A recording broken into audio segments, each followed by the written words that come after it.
Cek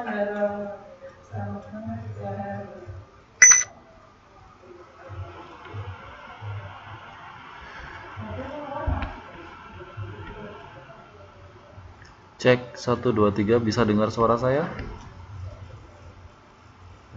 Halo, selamat malam, bisa dengar suara saya?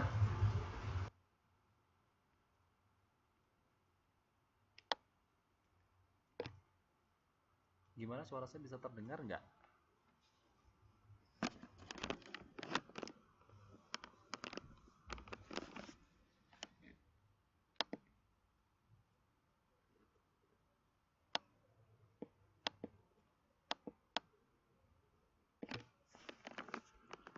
Suara saya bisa terdengar nggak?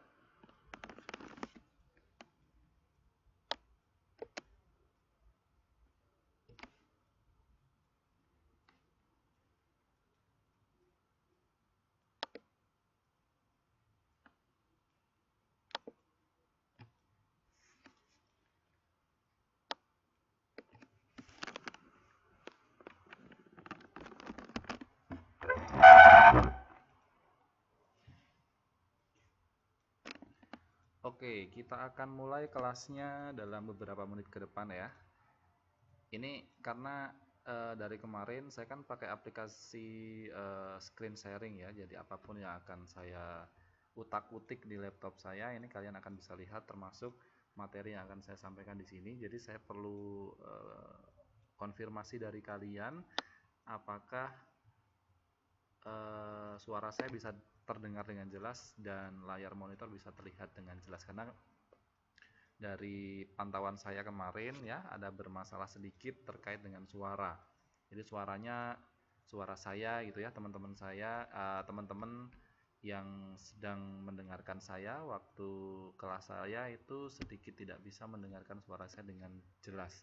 Tapi kalau kalian bisa mendengarkan suara saya dengan jelas dan bisa melihat layar monitor dengan jelas juga, berarti tidak ada masalah lagi dengan laptop saya ataupun jaringan saya. Oke, gitu ya. Baik, kita akan mulai kelasnya sebentar lagi. Kita tunggu 3 menit lagi. Apabila nanti siswanya ada yang datang lagi atau tambah satu lagi, akan lumayan ya. Karena ini sampai sekarang sudah ada berapa nih? Sudah ada 3 siswa yang hadir untuk malam hari ini.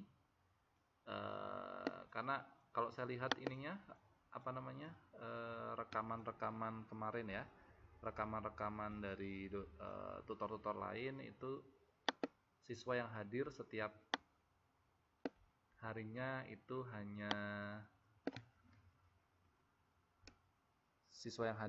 hanya sekitar 3 atau 4 siswa. Nah sekarang gimana Mbak? Bisa dengar suara saya dengan jelas? Jelas nggak? Sebentar. Nah biasanya masalahnya begini, suaranya kecil. Sebentar ya.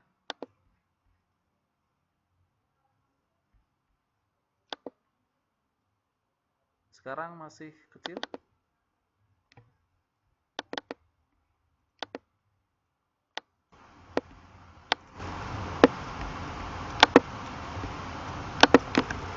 Gimana? Sekarang masih kecil suaranya? Terlalu keras?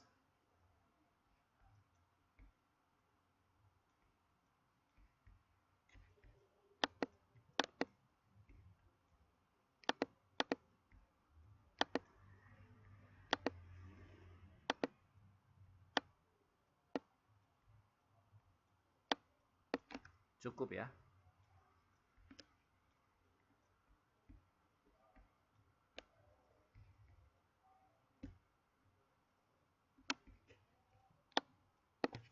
Cek, cek 1 2 3. Cek, cek 1 2 3. Cek.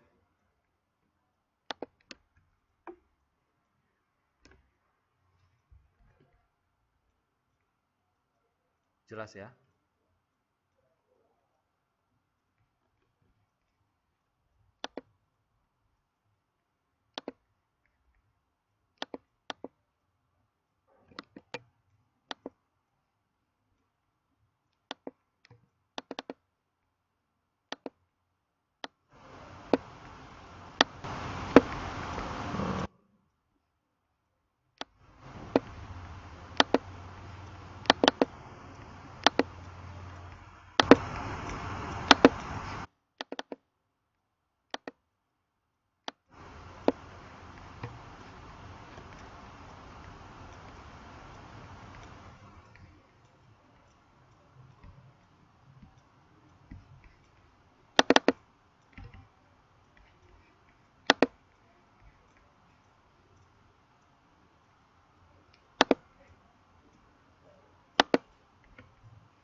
Kalau gitu teman-teman sekalian, saya kira kita sudah bisa langsung mulai saja kelas kita pada malam hari ini.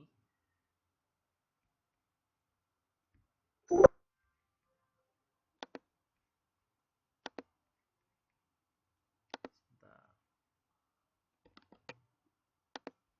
Saya sudah atur volumenya, kenapa tetap nggak bisa berubah ya?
Oke.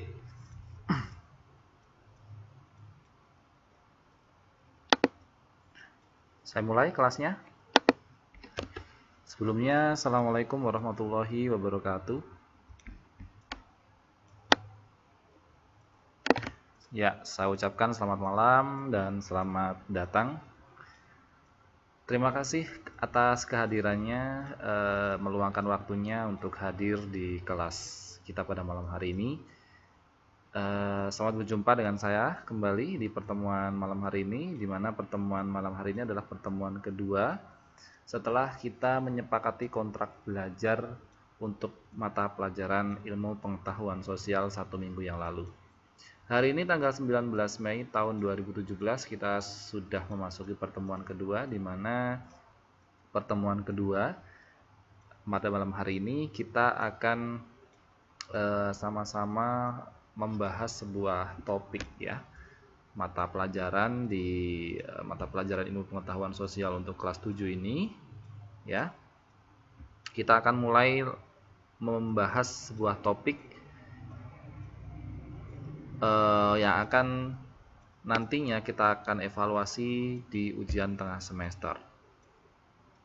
Nah, teman-teman sekalian, perlu saya ingatkan lagi, jadi kelemahan dari belajar sistem online seperti ini adalah jaringan ya, jaringan. Nanti kalau misalnya teman-teman sekalian menemui kendala, baik itu tidak bisa mendengarkan suara saya dengan jelas, ataupun teman-teman sekalian tidak bisa melihat layar monitor dengan baik dan jelas juga, silahkan nanti saya di chat atau saya diberitahu, sehingga nanti saya bisa melihat kira-kira yang bermasalah jaringannya itu di mana, apakah di tempat saya ataupun di tempat kalian. Untuk itu, mari kita sama-sama buka kelas kita pada malam hari ini dengan berdoa untuk memulai pelajaran ilmu pengetahuan sosial di pertemuan kedua. Untuk itu, berdoa menurut keyakinan dan agama kita masing-masing. Berdoa, saya persilahkan.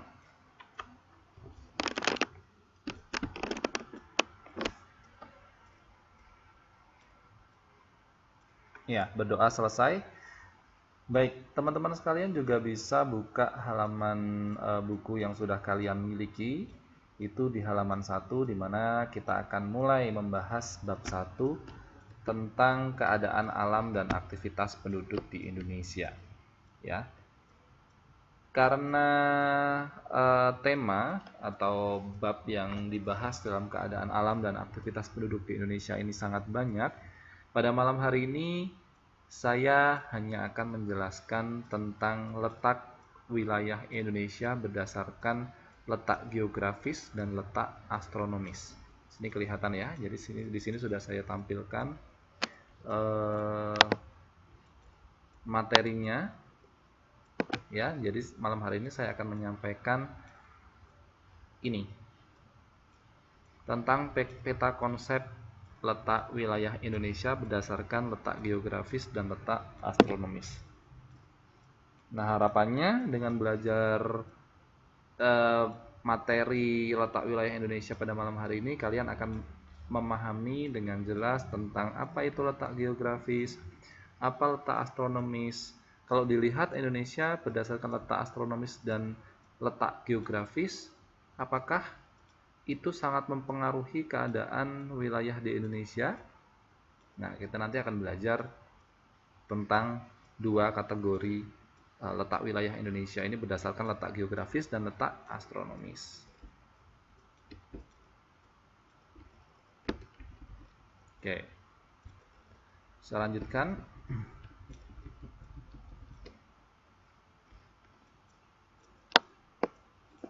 Ya,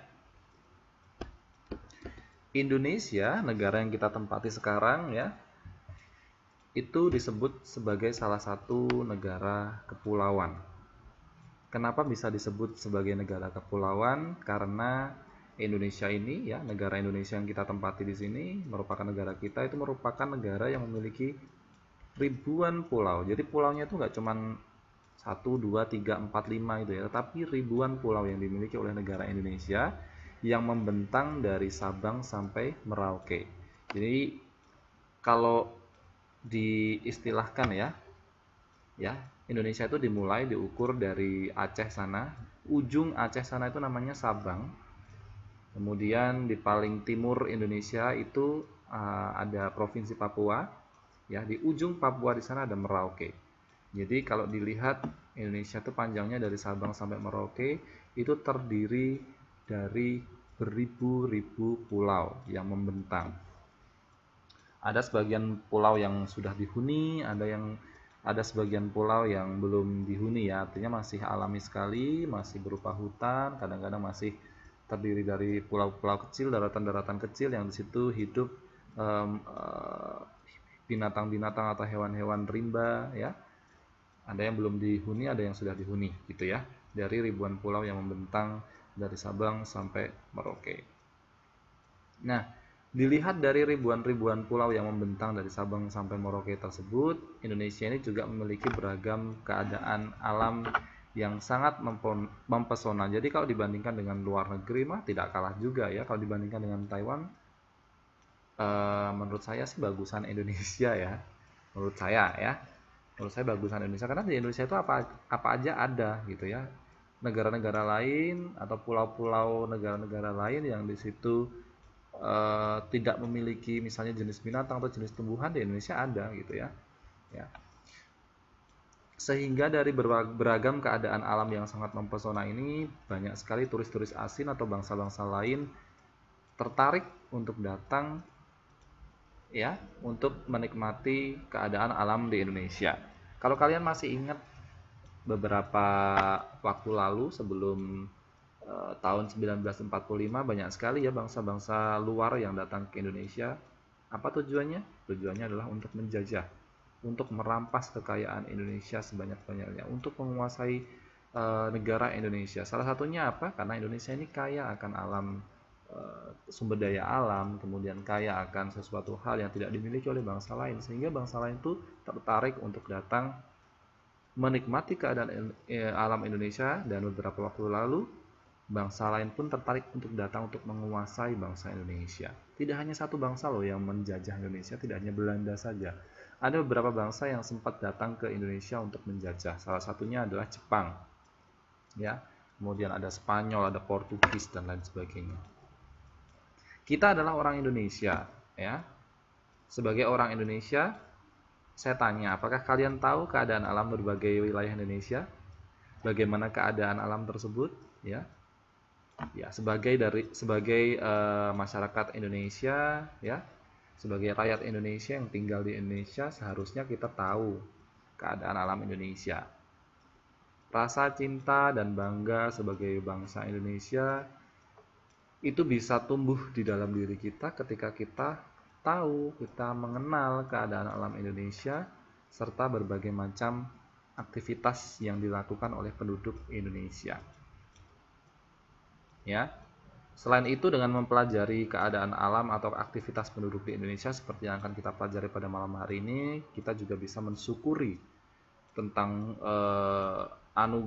limpahan anugerah Tuhan Yang Maha Esa atas keadaan alam Indonesia yang luar biasa. Kadang-kadang kita kan jarang ya namanya syukur, ya, mensyukuri anugerah yang diciptakan oleh Tuhan Yang Maha Esa, di mana kekayaan Indonesia ini semuanya yang dimiliki oleh negara Indonesia itu merupakan anugerah dari Tuhan Yang Maha Esa. Keindahan alamnya, kemudian berbagai macam sumber daya alam yang ada di dalamnya, itu semuanya anugerah. Kita saja yang jarang untuk mensyukuri nikmat yang luar biasa, anugerah dari Tuhan yang Maha Kuasa itu tadi.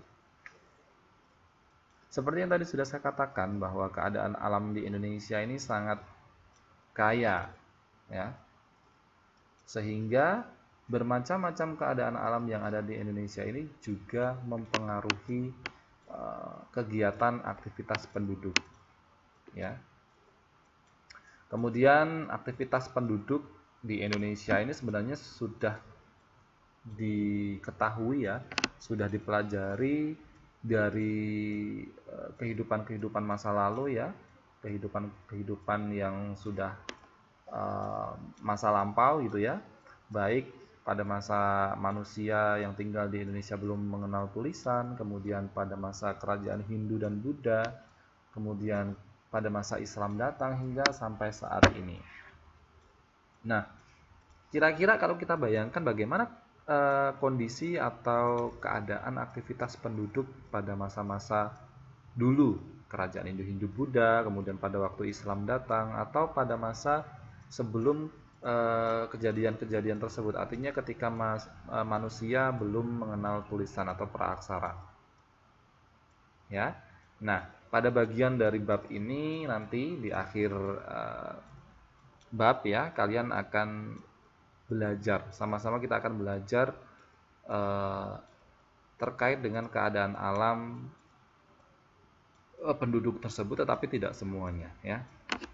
Kalian mungkin bisa belajar sendiri, bisa menemukannya di sumber buku lain, kemudian di internet, karena sekarang banyak sekali sumber-sumber yang bisa digunakan oleh siswa untuk menambah ilmu pengetahuan ketika dosen, guru, atau tutor tidak menyampaikan secara lengkap. Karena sekarang itu masa, ya, zaman dimana siswa itu lebih aktif daripada gurunya, ya, gitu. Kalau zaman saya itu dulu Pak Guru, Bu Guru itu menyampaikan hal demikian ketika ada di kelas, ya, guru itu hanya menyampaikan sesuai sesuai yang sudah direncanakan oleh sekolah. Selebihnya siswa cari sendiri gitu, ya, belajar sendiri gitu. Baik, mari kita mulai. Yang pertama kita akan belajar tentang letak wilayah dan pengaruhnya bagi keadaan alam Indonesia. Jadi ada dua macam hal yang perlu digarisbawahi pada judul besar untuk pengantar materi ilmu pengetahuan sosial kali ini, yaitu yang pertama adalah letak wilayah dan bagaimana pengaruh letak wilayah tersebut bagi keadaan alam Indonesia. Apakah ada pengaruhnya bagi keadaan alam Indonesia ataukah tidak? Mari kita pelajari secara bersama-sama. Ya. Letak suatu tempat di permukaan bumi itu sebenarnya tidak hanya sekedar posisi suatu benda atau objek di permukaan bumi, tetapi juga bisa dilihat dari karakteristik yang ada pada tempat tersebut. Jadi kalau kita melihat suatu benda atau objek yang ada di bumi ini, ya, misalnya rumah, misalnya hutan, kemudian misalnya pabrik gitu, ya, atau misalnya sungai atau danau. Kita tidak hanya sekedar tahu bahwa posisi rumah itu ada di sebelah pabrik misalnya gitu. Posisi danau itu ternyata ada di tengah-tengah hutan. Tidak seperti itu, tetapi kita juga melihat benda-benda tersebut atau lokasi tempat-tempat tersebut, objek yang ada di permukaan bumi itu sesuai dengan karakteristik tempat yang ada. Misalnya, kenapa sih danau itu kok adanya di tengah-tengah hutan begitu? Apakah ada sumber mata air yang menuju ke danau tersebut sehingga membentuk kubahan air yang menggenang, kemudian gitu. Kenapa sih hutan akasia atau hutan cemara itu ada di daratan tinggi, kenapa tidak di daratan rendah? Nah, jadi kita akan memperhatikan sebagai orang yang kritis kenapa hal-hal tersebut bisa terjadi, ya. Jadi setiap tempat itu akan menunjukkan perbedaan dengan tempat yang lainnya di permukaan bumi. Jadi tentu saja dataran tinggi akan berbeda dengan dataran rendah, pegunungan akan berbeda dengan daerah dataran-dataran di kota, ya, pedesaan, ya, di situ akan beda karakteristiknya. Mungkin di pegunungan ada hewan-hewan atau tumbuh-tumbuhan yang bisa hidup di sana atau yang hidup di sana, tapi berbeda ketika kita melihat tumbuh-tumbuhan atau hewan-hewan yang hidup di daratan atau dataran rendah. Nah, seperti itu analoginya atau seperti itu gambarannya. Ya, kita mempelajari materi ini. Nah, itu tadi secara umum. Nah, bagaimana dengan letak wilayah di Indonesia? Apakah letak wilayah di Indonesia juga mempengaruhi keadaan alamnya? Gambaran umum tentang pengaruh letak Indonesia akan kita uraikan dalam materi ini. Jadi kalian mungkin pernah nggak berpikir bahwa Indonesia itu letaknya di mana sih? Beda nggak ya letak di Indonesia dengan letak di Amerika misalnya gitu? Kalau beda, sebenarnya letak di Indonesia itu di mana? Kenapa sih Korea bisa turun salju tetapi Indonesia tidak bisa turun salju? Apa yang membedakan? Padahal kan sama-sama Indonesia dan Korea itu kan terletak di permukaan bumi ya. Gitu. Nah, itu kita akan bicarakan di sini. Kenapa hal itu bisa terjadi? Itu adalah pengaruhnya tentang letak wilayah serta pengaruhnya terhadap keadaan alam di Indonesia. Kenapa tumbuh-tumbuhan di Indonesia ini sangat beragam? Ada tumbuh-tumbuhan yang di Indonesia bisa tumbuh, tetapi di negara lain tidak. Kenapa itu bisa terjadi? Nah, itu kan kita bisa teliti atau kita bisa ketahui dari letak wilayah dan pengaruhnya bagi keadaan alam di Indonesia. Oke, kita akan awali dengan perbandingan letak wilayah Indonesia, yaitu letak astronomis dan letak geografis. Apa itu letak astronomis? Ya, di sini kalian bisa lihat. Sebenarnya nggak ada watermarknya ya. Oke. Oh, nggak bisa.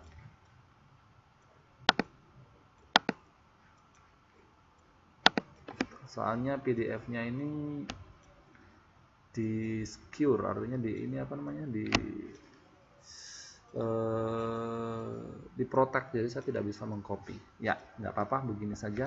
Yang penting kalian mendengarkan penjelasan saya ya, nggak apa-apa ya.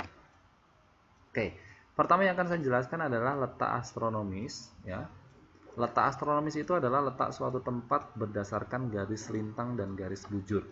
Mungkin kalian masih bingung ya. Kita bisa lihat peta di sini.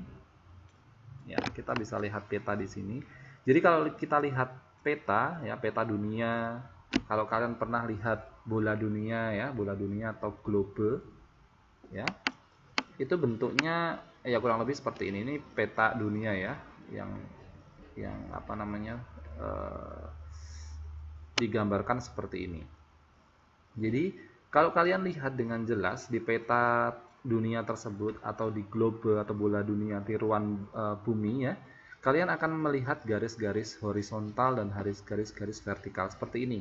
Ada garis dari atas ke bawah, ya, banyak sekali. Kemudian ada garis dari kanan ke kiri, kiri ke kanan, atau garis horizontal, vertikal ya. Ini namanya garis lintang dan garis bujur. Kalau kalian melihat atau menemukan ada garis-garis yang membujur dari atas ke bawah, yang membelah yang menggaris-garis bumi ini, itu namanya garis bujur. Jadi yang ke atas ke bawah ini namanya garis bujur. Ya. Kalau dari kiri ke kanan atau yang membelah bumi menjadi atas bawah ini ya, yang horizontal ini.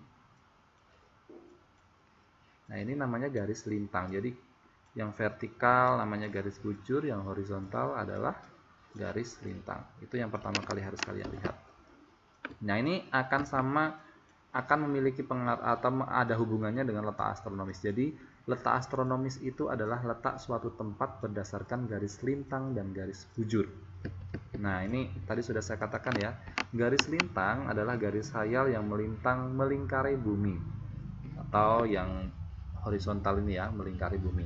Kemudian garis bujur adalah garis khayal yang menghubungkan kutub utara dan kutub selatan dari atas ke bawah. Nah, secara astronomis, Indonesia itu terletak di antara 95 derajat bujur timur hingga 141 derajat bujur barat dan 6 derajat lintang utara sampai 11 derajat lintang selatan. Ya, jadi kita lihat lagi wilayah Indonesia. Jadi kalau kita lihat di sini garis-garis khayalnya, garis horizontal, garis vertikal, ini nanti akan ketemu letak astronomis, ya, letak yang didasarkan atas garis lintang atau garis bujur. Kalau kalian punya handphone Android ya, coba kalian sekali-kali buka Google Map ya, atau namanya peta di Google itu, Google Maps. Kalian buka misalnya, kemudian kalian tekan yang lama suatu tempat, misalnya Taipei gitu ya, tekan yang lama. Di situ nanti akan muncul angka-angka yang ada derajat-derajatnya persis seperti ini ya. Nah, itu namanya garis astronomis ya, atau angka-angka astronomis, di mana keakuratannya sangat bisa dilihat ya, keakuratan suatu tempat. Nah, itu namanya letak astronomis. Nah, secara letak astronomis Indonesia, saya ulangi, terletak di antara 95 derajat bujur timur hingga 141 derajat bujur timur dan 6 derajat lintang utara hingga 11 derajat lintang selatan. Nah, ini yang kemudian membedakan kenapa di Indonesia tidak turun salju tapi di Korea turun salju, ya. Dengan letak astronomis ini, Indonesia termasuk ke dalam wilayah tropis ya. Wilayah tropis itu adalah wilayah panas, di mana daerah-daerah di bumi ini kalau dia dilalui oleh garis lintang 23,5 derajat lintang utara dan 23,5 derajat lintang selatan, maka itu disebut negara-negara yang memiliki iklim tropis. Seperti ini kita lihat. Nah ini sampai sini yang ada arsirannya, ini gambar-gambar yang arsiran ini adalah negara-negara yang memiliki iklim tropis. Di situ tidak akan muncul salju ya, karena negaranya beriklim panas. Di sini sebagian besar Afrika ini kan panas sekali ya, itu tidak akan muncul salju di situ. Kemudian Amerika bagian selatan ini juga banyak yang terkena arsiran, jadi sebagian besar Amerika Selatan ini memiliki iklim tropis. Ya. Oke. Untuk tambahan informasi, berdasarkan letak astronomis bahwa Indonesia ini merupakan negara atau wilayah yang relatif aman dari bencana alam seperti angin atau badai. Kalau kita lihat Taiwan ya, Taiwan ini sering sekali terkena angin puting beliung, angin topan, angin badai gitu ya. Sejak saya kuliah di sana dulu, kalau misalnya pergantian musim dari musim panas, musim gugur ke musim dingin, nah itu sudah mulai itu anginnya besar sekali ya. Jadi periode-periode bulan-bulan Oktober, bulan-bulan November itu ya, di Taiwan itu sudah Agustus mulai ya, mulai anginnya kencang sekali. Tetapi beda dengan Indonesia, jadi letak Indonesia berdasarkan letak astronomisnya tadi, itu bisa dikatakan bahwa Indonesia ini relatif aman dari bencana-bencana alam seperti angin, siklon, atau badai. Biasanya angin-angin siklon ini terjadi di daerah lintang yang lebih dari 20 derajat lintang utara, di mana Taiwan itu termasuk menjadi negara atau wilayah yang belum aman dari bencana alam seperti angin, siklon, dan badai. Ya, jadi karena itu kita wajib bersyukur ya, kita tinggal di negara yang tidak terkena pengaruh yang berarti dari angin siklon yang dapat menimbulkan kerusakan, kerugian harta benda maupun jiwa. Ya, ya untuk teman-teman yang tinggal di Taipei atau di Taiwan sekarang ya hati-hati saja gitu ya, karena saya sering lihat sekali berita atau dulu juga mengalami sendiri gitu ya, bahwa angin topan, badai itu sering terjadi.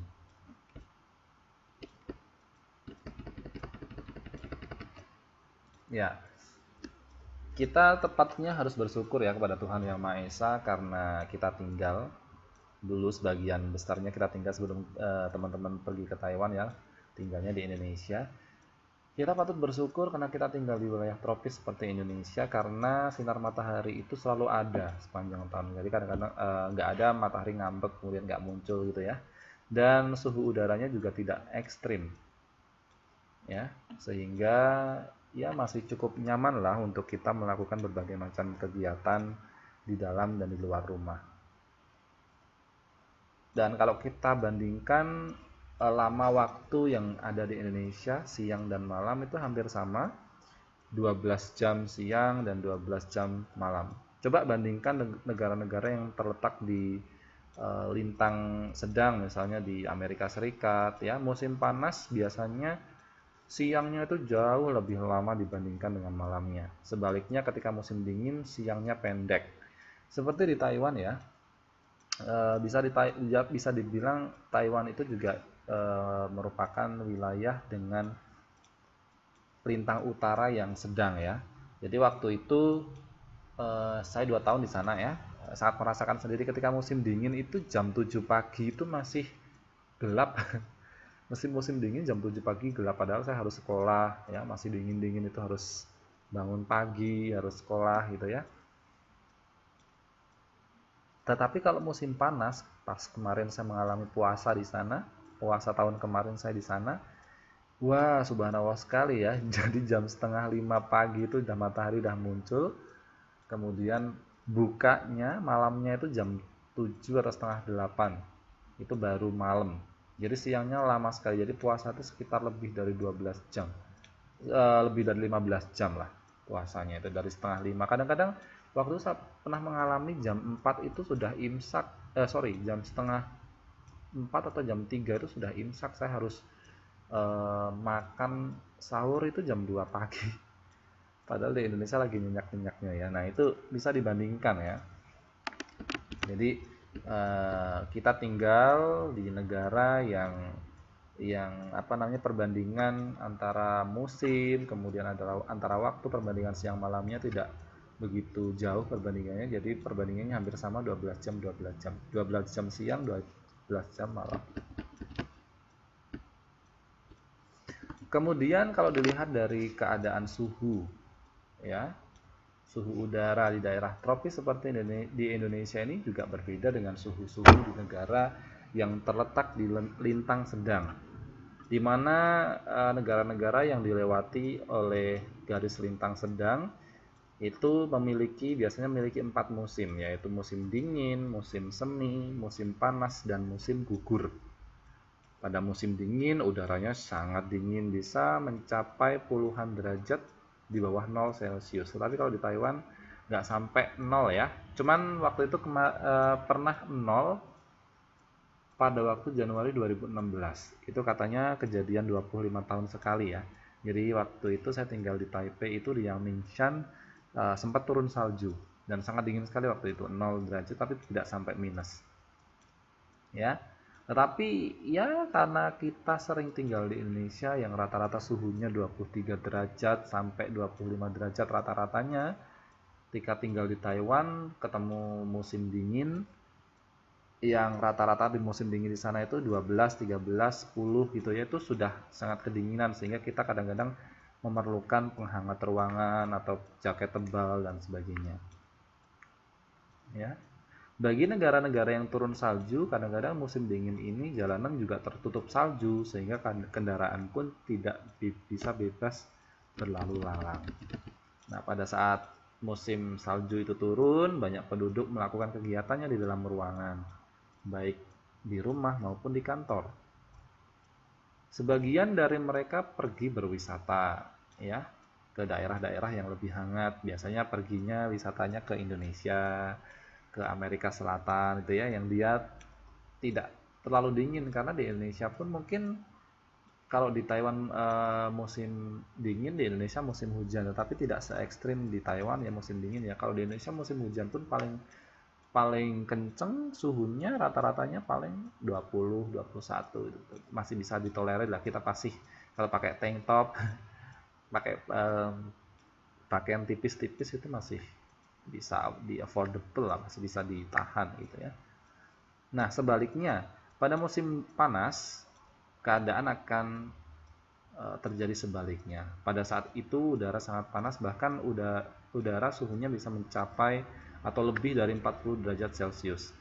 Terakhir saya di Taiwan tahun 2016 pada waktu musim panas pas puasa kemarin, saya sempat menemui suhu yang ekstrim, yaitu 40 derajat Celcius. Ini sangat panas sekali, sehingga kebalikannya dengan musim dingin tadi. Kalau musim dingin kita memerlukan penghangat ruangan atau baju tebal yang harus kita gunakan, tetapi kalau di musim panas ini sebaliknya ya, justru air conditioner atau pendingin ruangan itu sangat kita cari di mana-mana. Jadi kalau kita lagi pergi di keluar gitu ya, panas sekali, kadang-kadang dulu saya ngademnya lebih ke MRT station atau ke 7-Eleven atau ke Family Mart. Karena apa? Karena dulu saya tinggalnya di asrama, dan di asrama itu AC-nya bayar. AC-nya bayar pakai kartu gitu ya. Sebentar.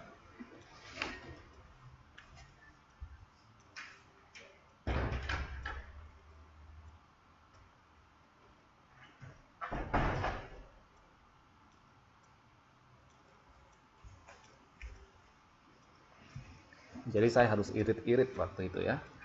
Karena kalau musim panas memang saya tidak tahan sih, terlalu panas, terlalu ekstrim kalau dibandingkan dengan Indonesia. Indonesia kan rata-rata 25, 26, 27 itu udah panas sekali. Sini sampai 40 derajat itu kayak matahari tuh panasnya masuk ke kulit dan tidak mau keluar gitu.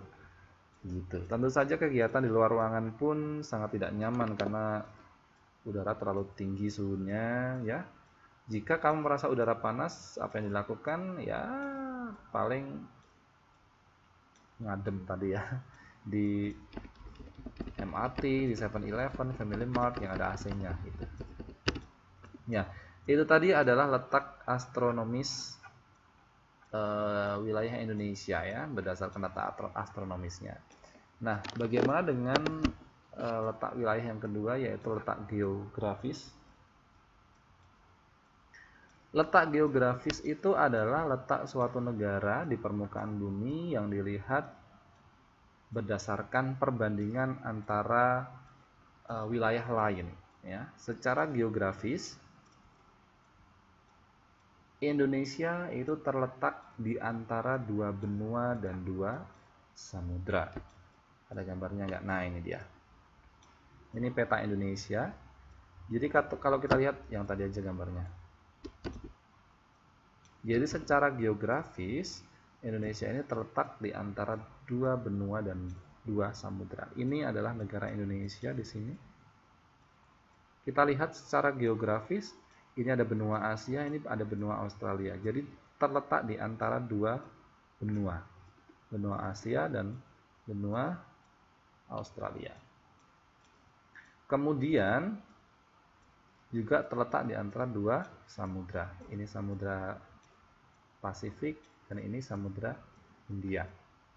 Gitu ya. Itu secara geografis. Seperti yang tadi sudah saya katakan bahwa Indonesia terletak di antara dua benua dan dua samudra. Benua yang mengapit negara Indonesia atau wilayah Indonesia adalah benua Asia yang terletak di sebelah utara Indonesia. Ya, di paling atas itu, di sebelah atasnya Indonesia itu ada benua Asia. Kemudian di sebelah selatan Indonesia itu ada benua Australia yang mengapit wilayah Indonesia. Itu dilihat dari benuanya. Tadi saya sampaikan bahwa Indonesia itu terletak di antara dua benua dan dua samudra. Kalau samudranya apa? Tadi sudah saya tunjukkan. Samudra yang mengapit Indonesia adalah Samudra Pasifik yang berada di sebelah timur dan Samudra Hindia yang berada di sebelah barat Indonesia. Kita lihat lagi petanya. Oke. Ini adalah peta dunia. Kita lihat Indonesia ada di sini. Sekali lagi saya sampaikan bahwa Indonesia diapit oleh dua benua dan dua samudra, di mana di bagian utara ini adalah benua Asia yang warna hijau. Kemudian di bagian selatan Indonesia itu ada benua Australia yang warnanya pink. Kemudian Indonesia ini juga diapit oleh dua samudra di sebelah timur di sini, ini Samudra Pasifik. Kemudian di sebelah barat ini adalah Samudra Hindia. Ya, kita kembali lagi. Oke. Kalau dilihat dari perbatasan wilayah dengan wilayah-wilayah lain di dekatnya, bahwa wilayah Indonesia ini juga berbatasan dengan sejumlah wilayah-wilayah di sekitarnya. Batas-batas wilayah Indonesia dengan wilayah lainnya adalah sebagai berikut. Di sebelah utara Indonesia itu berbatasan dengan Malaysia, Singapura, negara Palau, Filipina, dan Laut Cina Selatan. Kemudian di sebelah selatan Indonesia berbatasan dengan negara Timor Leste, di mana beberapa tahun yang lalu Timor Leste ini masih merupakan bagian dari negara kesatuan Republik Indonesia. Pada saat saya SD kalau nggak salah, SD itu masih saya menghafalnya Timor Leste itu menjadi provinsi Timur Timur yang ibu kota provinsinya di Dili. Tetapi pada saat saya lupa Gus Dur atau Megawati ya, itu akhirnya Timor Leste itu dilepas dan akhirnya menjadi negara sendiri, sehingga bisa dibilang di bagian selatan Indonesia itu berbatasan dengan Timor Leste, Australia, dan Samudra Hindia.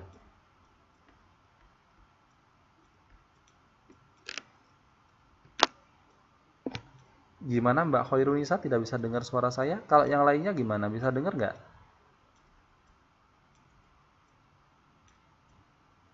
Mbak Mun gimana, bisa dengar suara saya?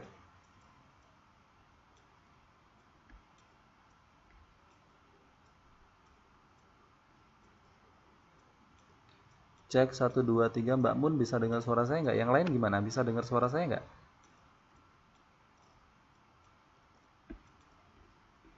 Oke, berarti Mbak Khairunisa dicek lagi ya ininya, koneksi jaringan internetnya. Kali aja itu koneksinya terputus atau lost gitu ya. Jadi berarti tidak di tempat saya ya jaringannya, karena Mbak Mun bisa dengar suara saya dengan jelas. Oke, waktunya tinggal 8 menit lagi, jadi saya akan lanjutkan penjelasan saya. Ini tinggal sedikit lagi kok. Topiknya akan saya bicarakan di sini ya. Tadi di sebelah selatan sudah saya katakan berbatasan dengan Timor Leste, Australia, dan Samudra Hindia. Kemudian di sebelah barat Indonesia berbatasan dengan Samudra Hindia. Ini Samudra Hindia. Kemudian di sebelah timur Indonesia berbatasan langsung dengan Papua Nugini dan Samudra Pasifik.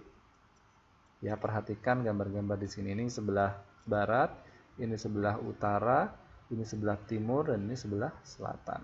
Jadi nanti kalian bisa baca-baca ulang lagi. Nah, sebenarnya apa manfaat letak geografis? Apakah beda kalau kita lihat karakteristiknya dari letak astronomis tadi? Jadi letak geografis di Indonesia ini sangat strategis. Karena tadi kan ada di antara dua benua dan dua samudra ya. Jadi sangat strategis karena menjadi jalur lalu lintas perdagangan di dunia antara negara-negara Asia Timur dengan negara-negara negara-negara Eropa, Afrika, Timur Tengah, dan India. Ya, kapal-kapal dagang ya dapat mengangkut berbagai macam barang-barang dari Cina, Jepang, dan negara-negara lain yang melewati Indonesia menuju negara-negara tujuan di Eropa. Selain itu, Indonesia juga dilewati jalur perdagangan dari Asia ke arah Australia dan Selandia Baru. Jadi nggak heran kalau kita itu memiliki barang-barang impor atau memiliki barang-barang asing dari Cina, kemudian dari Jepang, dari negara-negara lainnya. Begitu.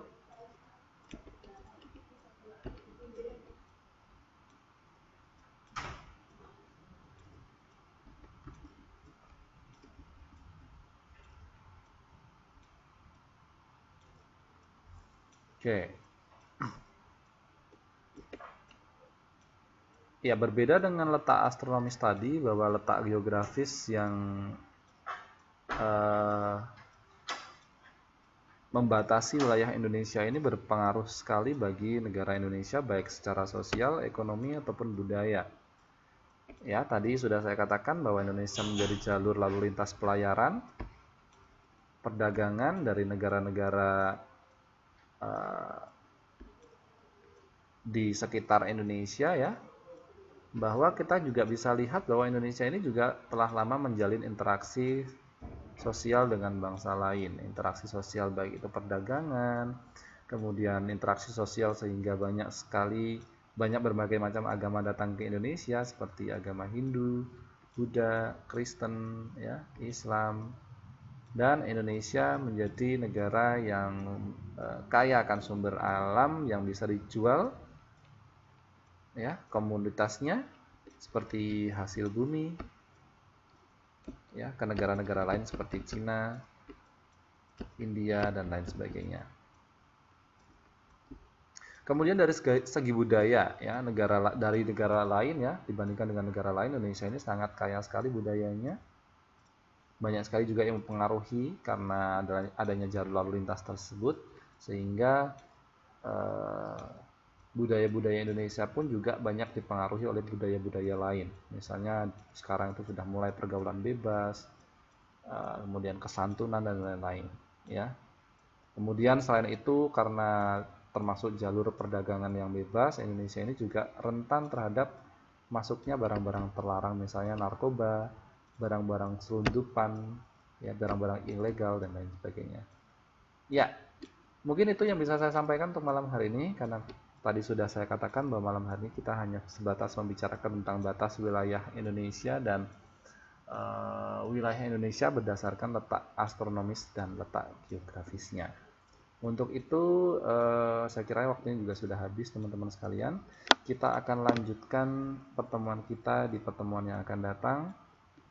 Untuk itu saya ucapkan terima kasih sekali lagi bagi teman-teman yang sudah hadir pada malam hari ini, walaupun tidak full, ya, semuanya. Mudah-mudahan bisa membawakan manfaat dan ilmunya bisa masuk dengan mudah dan tidak menguap. Untuk itu mari kita tutup pertemuan belajar kita pada malam hari ini dengan berdoa menurut keyakinan dan agama kita masing-masing. Berdoa dipersilahkan.